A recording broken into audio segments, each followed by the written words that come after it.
Okay lang? Dati pinapaglaban ko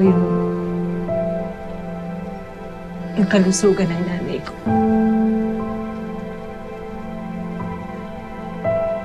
Ngayon naman ang pinaglalaban ko yung buhay ng anak ko.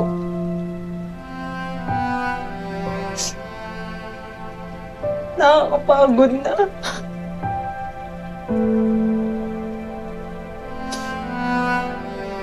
Pagod na ako kasi palagi na lang ako may pinaglalaban.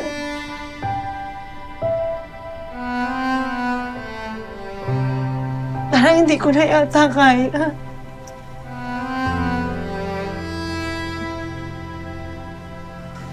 Alam mo,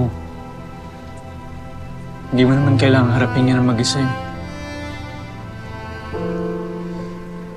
Kahit pa anong mga pagkakamali yung nagawa natin, pagdating sa anak natin, dapat magtulungan tayo.